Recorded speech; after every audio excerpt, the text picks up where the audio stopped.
शेगांव में ST bus चालक और कंडक्टरों ने 21 जनवरी 2026 बुधवार को एक अनोखा विरोध प्रदर्शन किया। 55 यात्रियों की क्षमता वाली बसों में अक्सर 90 से 100 यात्रियों को ले जाया जाता है, लेकिन यात्रियों द्वारा एसटी कर्मचारियों को दी गई लगातार झूठी शिकायत से परेशान होकर कर्मचारियों ने तय किया कि अब बस में तय क्षमता से ज्यादा कोई भी यात्री नहीं लिया जाएगा। इस फैसले के बाद बस यात्रियों और अधिकारियों में खलबली मच गई। शेगांव एसटी आगार में पहले से ही बसों की कमी है, जबकि यह स्टेशन श्री क्षेत्र होने के कारण पूरे राज्य से यात्रियों के लिए बड़ा केंद्र है। ग्रामीण इलाकों के छात्रों और अन्य यात्रियों को अक्सर अंतिम स्टॉप तक सीट नहीं मिल पाती, जिससे वे शिकायतें करते हैं, लेकिन बिना जांच किए ही इन शिकायतों के लिए चालक कंडक्टरों से जवाब मांगा जाता है, जिससे वे परेशान हो गए।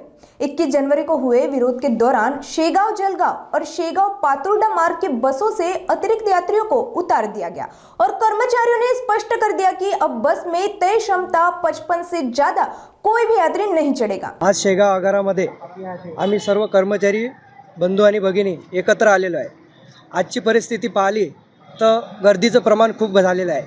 अमृत ज्येष्ठ नागरिक, महिला आणि शालेय विद्यार्थी आज शेगांव आगारामध्ये गचागच प्रवासी आपल्या गाडीमध्ये भरल्या जातात, परंतु काही शालेय विद्यार्थी हे खाली राहिल्या जातात।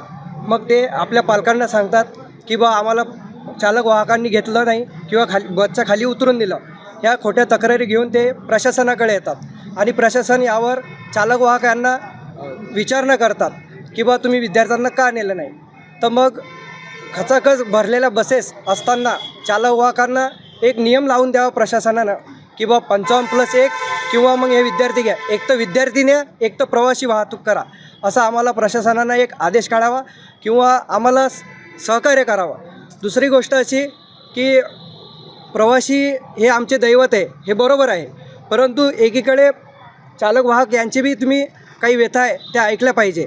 जसं की आम्ही प्रवाशांना दर्जेदार सेवा देतो आणि वाहतूक करतो, तर प्रशासनाला आमची एक विनंती आहे 55+1 प्रवासी आम्हाला भारमान म्हणून आम्हाला वाहतूक करण्यास परवानगी द्यावी, अन्यथा आम्ही 55+च्या वर एकही प्रवासी घेणार नाही हे प्रशासनाने नोंद घ्यावी। एसटी महामंडल के आंकड़ों के अनुसार बुल्ढाना जिले के अधिकांश आगरों को 10 नई बसेस दी गई हैं, लेकिन शेगांव आगार को जरूरत के बावजूद केवल 8 बसें मिली और उनमें से नई शिवशाही बसेस मलकापुर आगार को भेज दी गई।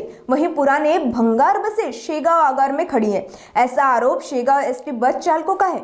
आइए सुनते इस मामले को लेकर एसटी बस चालक जमीर देशमुख का बयान।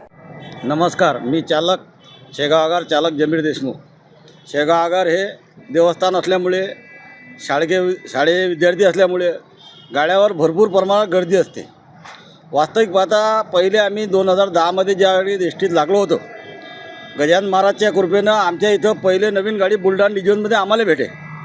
आता असं झालं, पहिले सगळ्या डेपोला गाड्या भेटल्या, 10 परिवहन मंत्री साहेबांनी 10 गाड्या सगळ्या डेपोला दिल्या, आम्हाला 8च दिल्या। हे एक कारण। दुसरं कारण असं आहे की आमच्याजवळच्या नवीन शिवशाही मलकापूर डेपोला पाठवल्या आणि आम्हाला दुसऱ्या डेपोच्या जुन्या गाड्या शिवशाही आम्हाला पाठवल्या, जे आमच्या इथं आल्यावर इथं उभ्या आहेत। त्याच्या व्यतिरिक्त आम्हाला जर साध्या गाड्या पाठवल्या तर आम्ही अधिक चांगली सेवा देऊ एसटीला। इतकी गर्दी राहते, इतके प्रवासी राहते। जळगाव जामोद डेपोच्या मानव विकास गाडी असतात, त्या मानव विकास गाडीत ते विद्यार्थी प्रवास करत नाहीत आणि ते लाल गाडीत गर्दी करतात। मग एका गाडीची 55ची क्षमता असल्यावर आम्ही 91, 95 पर्यंत प्रवासी घेतो।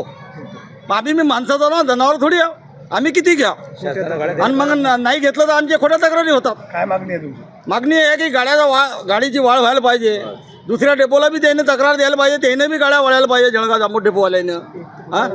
आणि नाही तर मग आम्हाला 55+ द्या आणि द्या ते सतत चालू द्या बा, आम्ही सेवा द्यायला तयार आहोत।